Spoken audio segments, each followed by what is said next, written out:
कोई शंकराचार्य कहेगा कि गेरुआ कपड़ा पहन करके भैंस काटो और उसका मांस बेचो। जो नकली होते हैं वो कुछ ज़्यादा ही असली होने का दम भरते हैं कि नक्कालों से सावधान। ये जो ढोंगी पाखंडी, ये जो गेरुआधारी, मांस की कमाई खाने वाले, मांस बिक्री, हिंदुओं में ही दो तरह के हिंदू हो गए। एक गौ माता की रक्षा के लिए आवाज़ उठा रहे हैं और एक उस आवाज़ को दबाने की कोशिश करने लग गए।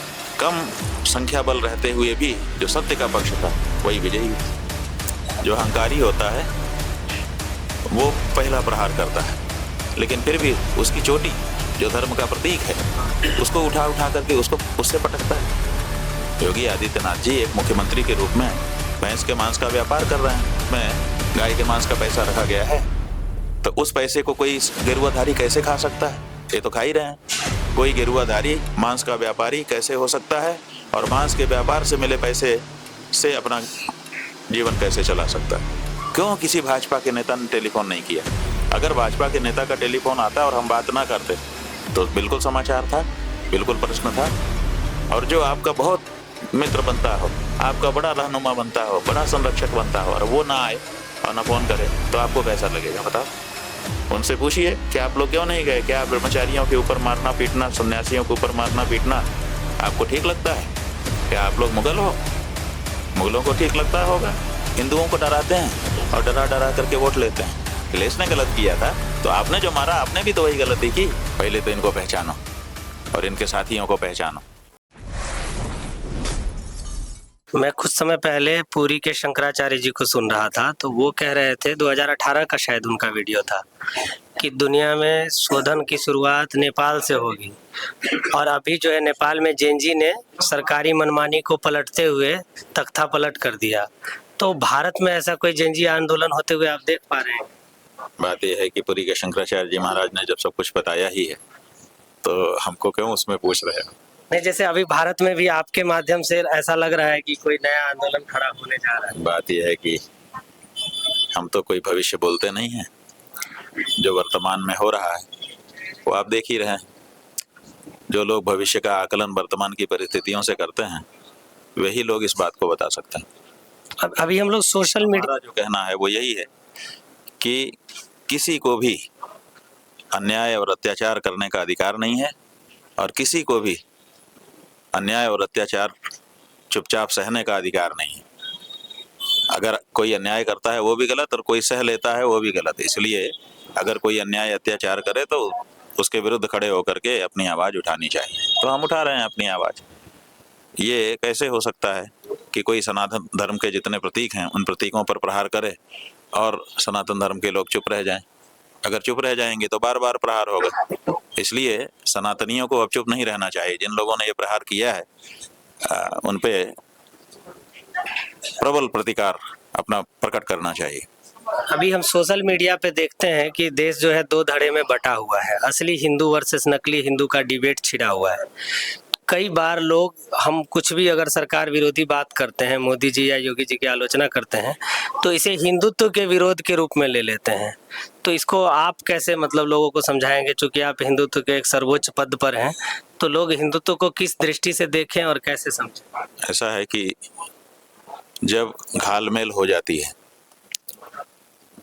नकली चीज और असली चीज आपस में गड्ढमड्ढ हो जाती है, मिल जाती है। जब नकली चीज की मात्रा थोड़ी रहती है तब तक लोग चलाते रहते हैं, कोई प्रभाव नहीं। लेकिन जब नकली चीज की मात्रा बढ़ जाती है तो फिर असली लोगों को परेशानी होने लग जाती है। तब इस बारे में ध्यान आता है कि अरे हमारे बीच में नकली लोग आ गए। तब फिर कोई नकली और असली का भेद स्पष्ट करने के लिए निकलता है और बाद में दो गोल बन जाते हैं, जैसा कि आपने बताया है। एक नकलियों का गोल, एक असलियों का गोल। जो नकली होते हैं वो कुछ ज़्यादा ही असली होने का दम भरते हैं, लेकिन जैसे जैसे वो आगे बढ़ते हैं उनकी कलई खुलती चली जाती है। तो अब आप देखिए, अपने सनातन धर्म में गौ माता को पूजनीय माना गया है, गौ हत्या को महापाप माना गया है। अब अपने हिंदुओं में ही दो तरह के हिंदू हो गए। एक गौ माता की रक्षा के लिए आवाज़ उठा रहे हैं और एक उस आवाज़ को दबाने की कोशिश करने लग गए। इसका मतलब है कि जो गौ माता के साथ खड़ा है वो असली हिंदू है, और जो गौ माता के साथ खड़े लोगों की आवाज को चुप कराने का प्रयास कर रहा वो नकली हिंदू है। तो अब ये धीरे धीरे गोलबंदी होगी, असली लोग असली के साथ खड़े हो जाएंगे, नकली लोग नकली के साथ खड़े हो जाएंगे। जैसे महाभारत के युद्ध में हुआ था, एक ही परिवार था, एक लोगों ने सत्ता काबिज कर ली, दूसरे लोगों को उन्होंने निकाल दिया, छल बल करके जंगल में भेज दिया, और बाद में फिर इसकी स्पष्टता करने के लिए भगवान श्री कृष्ण ने बीच में आकर के वो जावन डाला, जिससे दोनों भिन्न भिन्न हो गए। और जो सत्ता पक्ष था, जिसने कब्जा कर लिया था किसी दूसरे के हक पर, उसके समर्थन में ज्यादा लोग खड़े हुए, 11 अक्षौहिणी सेना खड़ी हो गई। और जो पीड़ित पक्ष था उसके साथ भी लोग खड़े हुए, लेकिन वो केवल 7 अक्षौहिणी हो पाए, काफी अंतर था, बराबरी भी नहीं रही। 11 अक्षौहिणी एक तरफ और 7 अक्षौहिणी एक तरफ, और फिर युद्ध हुआ, लेकिन कम संख्या बल रहते हुए भी जो सत्य का पक्ष था वही विजयी हुआ। ज्यादा आप देखेंगे तो जो अत्याचारी हैं, जो नकली हैं लेकिन सत्ता में हैं, इसलिए उन्हीं के साथ खड़े दिखाई दे रहे हैं। लेकिन जब ये संघर्ष आगे बढ़ेगा तो आप देख लीजिएगा, जो असली हिंदू है वही विजयी होगा, क्योंकि सत्य की ही विजय होती। आदि शंकराचार्य भगवान ने दुनिया को अद्वैत वेदांत का सबसे मजबूत दर्शन दिया। मुझे लगता है विश्व का सबसे मजबूत दर्शन अद्वैत वेदांत होगा। उस अद्वैत वेदांत दर्शन की क्या भूमिका होने वाली है इस लड़ाई? ऐसा है कि भावाद्वैतम सदा कुर्यात्, क्रियाद्वैतम न करहिचित्। हमारे यहाँ कहा गया है कि अद्वैत जो है वो भाव में होना चाहिए। जो अद्वैती है, शंकराचार्य जी का अनुयायी है, सब में एक ही आत्मा को देखता हुआ आगे बढ़ेगा। लेकिन व्यवहार में तो जो नकली है उसको नकली ही कहना पड़ेगा, जो असली है उसको असली ही कहना पड़ेगा। अभी मेला में आपके और प्रशासन के बीच जो बातें हुई, या आपके और सरकार के बीच जो बातें हुई, उसको कई लोग अहंकार से जोड़ रहे हैं, तो कई लोग स्वाभिमान से जोड़ रहे हैं।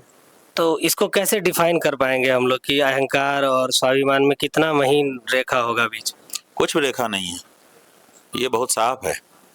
जो अहंकारी होता है वो पहला प्रहार करता है, और जो स्वाभिमानी होता है वो बाद में सक्रिय होता है। तो आप देख लीजिए प्रहार किसने किया है, इसी से पता चल जाए। प्रहार करने के बाद भी प्रहार पे प्रहार करता चला जा रहा है, तो अहंकारी कौन? आप बताइए कि जो जवान है, जिसके हाथ में लाठी है, अधिकार है, वो छोटे छोटे बच्चों को क्यों मारता है? छोटे बच्चे को आपने, अगर कोई भी जवान व्यक्ति एक छोटे बच्चे को पकड़ लेगा, बच्चा क्या कर सकता है? लेकिन फिर भी उसकी चोटी जो धर्म का प्रतीक है उसको उठा उठा करके उसको उससे पटकता है। तो अब यहाँ पर कोई विचार करने की जरूरत है कि कौन गलत है? कोई, ये तो साफ दिख रहा है कि कौन गलत है कौन सही है। अब वो जो गलत था अगर आवेश में कर दिया तो अगले पल उसको कहना चाहिए था कि ये तो आवेश में मुझसे हो गया, लेकिन लंबा समय बीतने पर भी वो अगर अपने ही स्टैंड पर कायम है, इसका मतलब अहंकारी वही है, और अपने अहंकार की भेंट, अहंकार के बदले सबको बलि दे देना चाहता है। हिंदू है, उसके पास है क्या सिवाय उसके सम्मान और स्वाभिमान के? सिवाय उसकी चोटी के पास ब्राह्मण के पास क्या रह गया है? अब उस चोटी को भी आप उखाड़ ले रहे हैं, तो क्या वो इतना भी स्वाभिमान न रखे कि अपनी चोटी के अपमान के लिए खड़ा हो जाए कि ये गलत हुआ? तो यहाँ तो साफ दिखाई दे रहा है कि कौन अहंकार में है और कौन स्वाभिमान में। अभी सोशल मीडिया पे एक बात चल रही है कि 10 और 11 मार्च को चारों शंकराचार्य एक मंच पर एक साथ आने वाले हैं। आपको इस बात की जानकारी है? ऐसा है कि चारों शंकराचार्य कभी अलग थे ही नहीं, सदा एक साथ हैं। चारों शंकराचार्य जो है, कोई शंकराचार्य कह सकता है कि नहीं नहीं ठीक है गौ हत्या करो? बताइए, सपने में भी कोई सोच सकता है कि कोई शंकराचार्य कहेगा? अच्छा, गाय की बात ही भी छोड़ दो, कोई लोग कह रहे हैं कि गाय की हत्या नहीं, हम तो भैंस की हत्या कर रहे हैं। कोई शंकराचार्य कहेगा कि गेरुआ कपड़ा पहन करके भैंस काटो और उसका मांस बेचो? बताइए, इस देश में गेरुआ कपड़ा पहनने वाला व्यक्ति अगर भैंस काटे और भैंस के मांस का व्यापार करे तो भी वो गलत है। गाय तो दूर की बात, भैंस के मांस की आड़ में गाय काट करके बेचना और उसको भैंस कहना, मान लो भैंस ही अगर मान ले एक मिनट के लिए, तो क्या भैंस का व्यापार करना गिरुआधारी के लिए शोभा है? लेकिन कर ही रहे हैं ना। योगी आदित्यनाथ जी एक मुख्यमंत्री के रूप में भैंस के मांस का व्यापार कर रहे हैं। 15,000 16,000 करोड़ रुपया महीने का, वो साल का व्यापार कर रहे हैं प्रतिवर्ष। जब से वो आए हैं तब से प्रतिवर्ष इतना सारा मांस वो बेच रहे हैं। अच्छा, बेच रहे हैं तो कोई बात नहीं, माने अभी कम है, बेचने के बाद डॉलर आ रहा है और उसी डॉलर वो खजाने में आता है और उसी खजाने का पैसा हर महीने 106 महीने से, 106 महीना हो गया उनको मुख्यमंत्री बने, 106 महीने से उसी गाय के और भैंस के मांस की बिक्री के पैसे वाले खजाने से अपना वेतन भी ले रहे हैं, वही खाते होंगे। आप बताइए कि गाय भैंस के मांस की बिक्री का पैसा जिस खजाने में रखा हो, माने वो तो सब इकट्ठा हो गया, एक हो गया, अब उसी में से पैसा निकल रहा है, उसी में से मुख्यमंत्री जी भी खा रहे हैं हर महीने वेतन लेकर के। 4.25 लाख के करीब, जैसा कि सामान्य जानकारी हम लोगों को है, हर महीने उनका वेतन भत्ता मिलता है। वो तो उसी खजाने से निकलता है ना जिसमें गाय के मांस का पैसा रखा गया है। तो उस पैसे को कोई गिरुआधारी कैसे खा सकता है? ये तो खा ही रहे हैं, हस्ताक्षर करके बाकायदा विड्रा कर रहे हैं कि नहीं कर रहे हैं? ये क्या ये सन्यास और क्या ये योगी, क्या ये गिरुआ, क्या ये महंत पद के योग्य है? क्या ये हिंदू के योग्य है? जवाब दीजिए। ये सबसे बड़ा सवाल उत्पन्न हो गया है कि कोई गिरुआधारी मांस का व्यापारी कैसे हो सकता है और मांस के व्यापार से मिले पैसे से अपना जीवन कैसे चला सकता है। एक चीज और देखने को मिला, आपका एक जो टेलीफोन वाला मामला हुआ जिसमें अखिलेश जी ने फोन पे बात की आपसे, उस घटना को बीजेपी के आईटी सेल के द्वारा प्रचारित करके ऐसा दर्शाने की कोशिश की जा रही है कि आप प्रत्यक्ष और अप्रत्यक्ष सपा को या कांग्रेस को लाभ पहुंचाने का प्रयत्न कर रहे हैं, उनके द्वारा प्रायोजित बात बता रहे हैं। बात यह है कि अखिलेश जी ने घटना के बाद टेलीफोन किया, अपने लोगों को भेजा, और भी पार्टियों ने टेलीफोन भी किया, अपने लोगों को भी भेजा। सवाल ही नहीं है कि इनसे क्यों बात की और इनके लोग क्यों वहां आए। कोई भी व्यक्ति जब घटना हो जाती है तो जो पीड़ित पक्ष होता है उसके पास आकर के संवेदना जताने के लिए खड़ा होता है। सवाल ये है ही नहीं। सवाल तो ये है कि कोई भाजपा का व्यक्ति क्यों नहीं आया। क्या चोटी उखाड़ उखाड़ करके मारा पुलिस ने? भाजपा वालों को इसकी पीड़ा नहीं है? भाजपा वाले इसको सही समझते हैं? क्यों कोई भाजपा का व्यक्ति नहीं आया? हमारे पास ना आता है, किसी बटुक के पास आता कि आपके साथ अन्याय हुआ है, किसी साध्वी महिला के पास आता, किसी बुजुर्ग के पास आता जिनको मारा गया था, किसी सन्यासी के पास आता, ब्रह्मचारी के पास आता। क्यों किसी भाजपा के नेता ने टेलीफोन नहीं किया? अगर भाजपा के नेता का टेलीफोन आता और हम बात ना करते तो बिल्कुल समाचार था, बिल्कुल प्रश्न था। अगर कोई भाजपा का नेता आता और हमारे पास खड़ा होता और हम उसको भगाते कि तुम भागो, तो बिल्कुल समाचार था, प्रश्न था। लेकिन आप फोन करोगे नहीं, आप आके हमारे विपत्ति के समय में हमारे साथ खड़े होगे नहीं, और जो आएगा उसके बारे में आप इस तरह की बात करोगे। आप क्या चाहते हो कि आप मारो, उसके बाद कोई हमारे पास आके हमारा दर्द भी ना पूछे? आप बताइए, ये कहाँ का नियम है? इसलिए जो आया उसने हमारे दिल को छुआ। हमको इसमें कोई संकोच नहीं है। आप ये वाली क्लिप भी चला दीजिए। आपको तो राजनीति करनी है, आपको तो टीआरपी देनी है, आपको तो चीजों को अपने ढंग से प्रस्तुत करना है। लेकिन जो सच्चाई है वो ये है, आपको अगर कोई मारपीट पड़े और उस समय कोई आके आपके बगल में खड़ा हो कि भैया हम हैं, बोलो क्या करें, आपको कैसा लगे? आप उसको भूल पाओगे? और जो आपका बहुत मित्र बनता हो, आपका बड़ा रहनुमा बनता हो, बड़ा संरक्षक बनता हो, और वो ना आए और ना फोन करे, तो आपको कैसा लगेगा बताओ? जैसा आपको लगेगा ना, वैसा ही हमको भी लगा। जिनसे हमको आशा नहीं थी वो आके खड़े हो गए, और जिनसे हमें आशा होती है उनका पता ही नहीं है, और जब उनके मुंह से निकलता है तो जहर निकलता है। बताइए। तो इस सवाल ये होता है, ये सवाल नहीं पूछते आपकी भाजपा का कोई व्यक्ति क्यों नहीं आया। उनसे पूछिए कि आप लोग क्यों नहीं गए? क्या ब्रह्मचारियों के ऊपर मारना पीटना, सन्यासियों के ऊपर मारना पीटना आपको ठीक लगता है? क्या आप लोग मुगल हो? मुगलों को ठीक लगता होगा? उनसे सवाल किसी ने नहीं किया अभी तक। किसी पत्रकार ने, किसी भाजपा नेता से ये प्रश्न नहीं पूछा है। और जब तक ये नहीं पूछा जाएगा उन नेताओं से, तब तक हम समझेंगे कि मीडिया एक पक्षीय कार्य कर रही है। असल में प्रधानमंत्री जी ने अभी तक एक भी प्रेस कॉन्फ्रेंस किया ही नहीं है। अरे भाई, प्रधानमंत्री ने नहीं किया, दूसरे हैं, बहुत सारे भाजपा नेता हैं। आप हर भाजपा नेता से पूछिए कि बताइए, प्रयाग में घटना घटी, हिंदू प्रतीकों के साथ ऐसा क्रूर बर्ताव हुआ, आप लोग तो हिंदू पक्षधर अपने आप को कहते हो, आपके मन में पीड़ा क्यों नहीं हुई? ये प्रश्न है, हर भाजपा नेता से पूछा जाना चाहिए। क्यों कोई मीडिया नहीं पूछ रहा है? इसका मतलब मीडिया एक पक्षीय कार्य कर रहा है, उनको बरी किए हुए है। और जो जो संवेदना दिखा रहा है उसके बारे में सवाल खड़ा कर रहा है कि क्या अखिलेश को अधिकार नहीं है कि किसी पीड़ित व्यक्ति के साथ खड़ा हो जाए? आप बताइए, क्या संवेदनाओं का मजाक इस देश में उड़ाया जाएगा और संवेदनहीनों की प्रशंसा की जाएगी? एक पुराना वीडियो भी आपका लोग चलाते हैं, जब अखिलेश जी की सरकार थी उस टाइम पुलिस के डंडे बरसाने में। बात यह है कि चलाते नहीं है, उसी से इनकी सरकार बनी है। माने इनकी सरकार बनने में जो जो भी कारण है, उनमें एक वो वीडियो भी कारण है। जहां जहां चुनाव होता है वहां वहां वो वीडियो ये लोग वायरल करते हैं, पैसा दे के फेसबुक और दूसरे मीडिया को, कि इसको खूब वायरल करो, हर मोबाइल में भेजो। और फिर उसमें लिखते हैं कि देखिए, जब इनका ये हाल है तो आपका क्या होगा। हिंदुओं को डराते हैं और डरा डरा करके वोट लेते हैं। वो वीडियो, उस वीडियो ने जाने कितने लाख वोट इनको करवा दिए होंगे। ये उसको अपना टूल बनाते हैं। अच्छा, फिर कहते हैं कि ये देखो अखिलेश ने इनको मारा था। जब अखिलेश ने मारा, गलत किया, ठीक है, तो अखिलेश ने चूंकि मारा था इसलिए हम भी मार सकते हैं। ये कहाँ का नैरेटिव है? अखिलेश ने तो इनको मारा ही था इसलिए हम भी मारेंगे, क्या दिक्कत है? ये कोई नैरेटिव है? अगर अखिलेश ने गलत किया था तो आपने जो मारा, आपने भी तो वही गलती की। आपकी गलती ही नहीं है, उसकी गलती बहुत बड़ी गलती है।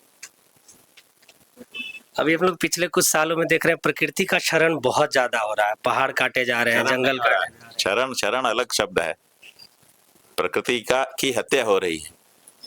दोहन शब्द भी पीछे हो गया, क्षरण शब्द भी पीछे हो गया। क्षरण तो स्वाभाविक है, वो आता है। आपका शरीर बढ़ा, अब घट रहा है। जैसे ही आप एक उम्र तक जाते हैं आपका शरीर बढ़ता जाता है, फिर धीरे धीरे घटना है। जब आप बूढ़े हो जाएंगे तो 1-2 इंच 3 इंच कम हो जाएंगे, जितना जवानी में ऊंचे रहते हैं। तो क्षरण, ऐसे दुबले पतले भी होंगे, सब चीजें होंगी, शक्ति में भी कमी आएगी, ये सब क्षरण है। ये प्रकृति प्रदत्त है, क्षरण होता है। और दोहन जो है वो प्रकृति का होता है कि उसका ज्यादा लाभ ले लेना। लेकिन अब दोहन और क्षरण शब्द नहीं है, अब तो प्रकृति की सीधे सीधे हत्या की जा रही है। करोड़ों पेड़ काट दिए गए पिछले 10 वर्षों में, करोड़ों, इतने कि जितने कह नहीं सकते। और लगाए कितने गए? कौन है प्रकृति का पुजारी जो इस पर प्रश्न उठाता? एक एक सड़क बनाने के लिए 10 लाख, 20 लाख, 50 लाख पेड़ काटे जाते हैं, वो 100 साल पुराने पेड़ जिनकी भरपाई 100 साल में ही हो पाएगी, धड़ल्ले से काट दिए जाते हैं। और आप लोग विकास विकास विकास विकास, ऐसा एंकर बोलते हैं, देखिए विकास कितना सुंदर हो गया। अरे सुंदर हो गया, यहाँ सांस लेने में तकलीफ होने लगी हमारे बच्चों को। यहाँ पर जो है प्रकृति का असंतुलन हो गया। यहाँ पर जब पानी बरसना चाहिए तब बरस ही नहीं रहा है, जब ठंडी पड़नी चाहिए तब ठंडी पड़ी नहीं रही है। यहाँ पर पौधे में जब फल आना चाहिए आ ही नहीं रहा है, फूल आना चाहिए आ ही नहीं रहा है। यहाँ पर जब माताओं बहनों का ऋतुकाल आता है वो समय से हो ही नहीं रहा है। यहाँ पर लोगों को जो है समय से भूख नहीं लग रही है, समय से शौच नहीं हो रही है। कितना बड़ा असंतुलन हो गया है। आप बताइए, ये असंतुलन कहाँ से आया? ये असंतुलन तो प्रकृति के विपर्यास से आया हुआ है। अभी जैसे हम लोग वेदों का अध्ययन करते हैं तो हम पाते हैं ऋग्वेद में कि संपूर्ण प्रकृति को हम लोग देव रूप में पूजा करते हैं, और उसी प्रकृति का नुकसान पहुंचाया जा रहा है कुछ व्यावसायिक लाभ के लिए या अपने मित्र उद्योगपतियों को फायदा पहुंचाने के लिए। तो आप चूंकि सनातन धर्म के एक सर्वोच्च पद पर हैं, तो आप जैसे जिम्मेदार लोग कैसे सनातनियों को एकजुट करेंगे इसके? अब बात यह है कि पहले ये जो सनातन में नकली प्रोडक्ट आ गया है, पहले तो इससे सचेत कर रहे हैं। पहला काम हमारा यही है कि नक्कालों से सावधान। ये जो ढोंगी पाखंडी, ये जो गरिवाधारी, मांस की कमाई खाने वाले, मांस बिक्री, पहले तो इनको पहचानो और इनके साथियों को पहचानो। तो जैसे ही ये पहचान होगी तो नक्काल दूर होंगे। और नक्काल ही प्रकृति पर प्रहार कर रहे हैं। जो असली हिंदू हैं वो तो आज भी प्रकृति की पूजा कर रहे हैं, प्रकृति का लाभ उठा रहे हैं, उनका संरक्षण कर रहे हैं। इसलिए नक्कालों को हटा देने से हमारी बहुत सारी समस्याओं का समाधान हो रहा है। वृंदावन आदि में बहुत सारे कथावाचक बहुत लोकप्रिय हैं टीवी और सोशल मीडिया के माध्यम से। वो सब इस प्रकरण में जब ये चोटी खींचने वाली घटना हो रही थी तो उन्होंने मौन साधे रखा। तो ये सरकार का मौन समर्थन था या उनका भय था? ऐसा है कि दुर्योधन की सभा में द्रौपदी की लाज बिगाड़ी जा रही थी। वहां पर कृपाचार्य, द्रोणाचार्य, भीष्म और इसी तरह के जाने कितने बड़े बड़े विद्वान और प्रवक्ता बैठे थे कि नहीं बैठे थे, मौन रहे सब। तो ये ऐसे समय पर मौन रहने की हमारे यहाँ पहले से परिपाटी रही है। बहुत से लोग मौन रहते हैं, लेकिन उन मौन रहने वालों का हश्र क्या होता है ये भी देख लीजिए कि वो सब मारे जाते हैं और सब समाप्त हो जाते हैं, नष्ट हो जाते हैं। इसलिए मौन रहना खतरे से खाली नहीं है। अगर आपकी आंखों के सामने अत्याचार हो रहा है तो हमारे धर्मशास्त्र कहते हैं कि उसका विरोध करो। अगर विरोध नहीं कर सकते हो तो कम से कम उठ के चले जाओ। उठ भी नहीं सकते हो तो कम से कम कान में उंगली लगा लो, लेकिन विरोध करो जितना हो सके। कम से कम आवाज तो उठाओ। कम से कम आप कुछ नहीं, फेसबुक पे पोस्ट तो लिख ही सकते हो कि गलत हो रहा है।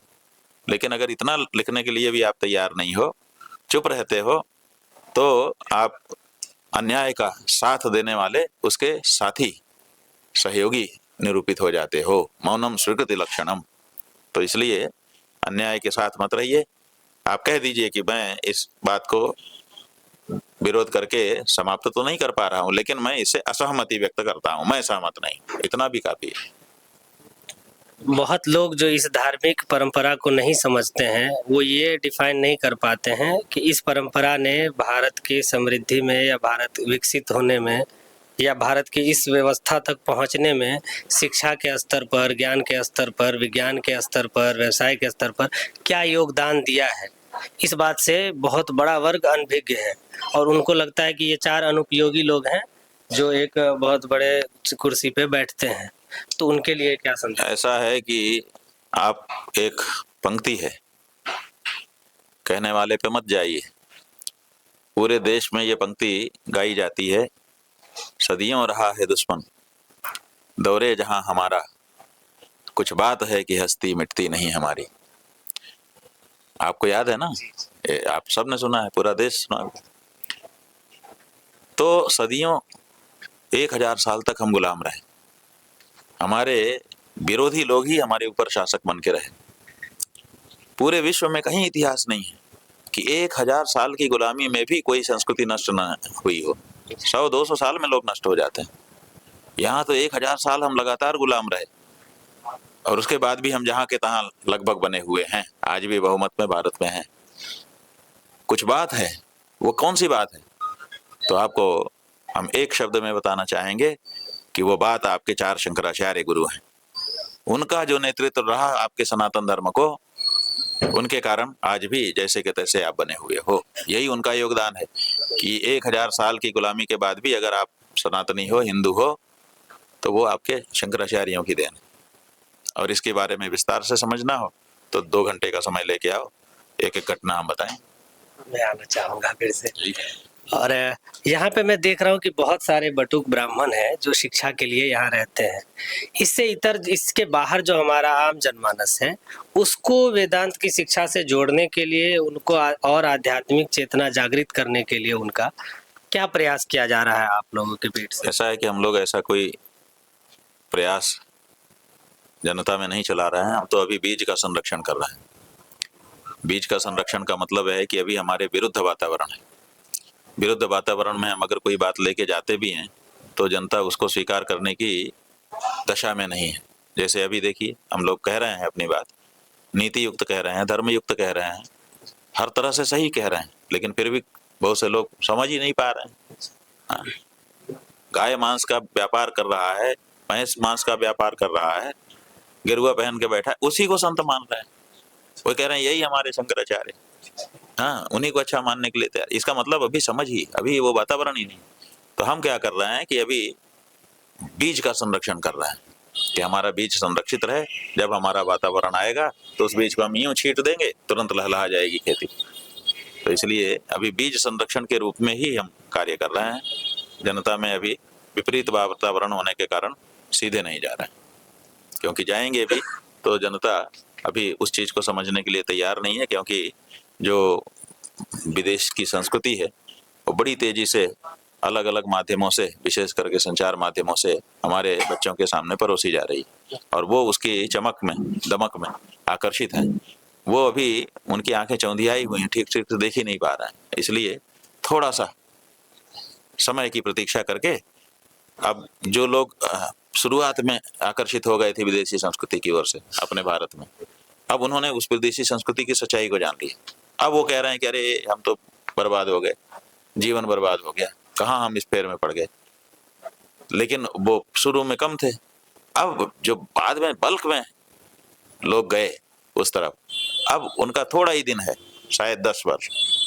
आप देखिएगा 10 वर्ष में पूरे भारत का जो बहुमत है, जो अगले 30, 35, 40 साल के होने वाले लोग हैं, वो 40 साल की उम्र आते आते तक विदेशी संस्कृति को नकार करके पुनः अपनी संस्कृति में दीक्षित होने के लिए मानसिक रूप से तैयार होंगे। बस वही समय होगा, उस समय हम अपने बीज को चारों तरफ छिड़क देंगे। हमारे यही जो आज गुरुकुल के बटुक हैं, यही तब के प्रवक्ता होंगे, और ये लोगों को धर्म की शिक्षा देंगे और वातावरण को बदल देंगे। जनपद से संवाद करने के लिए बहुत धन्यवाद आपका।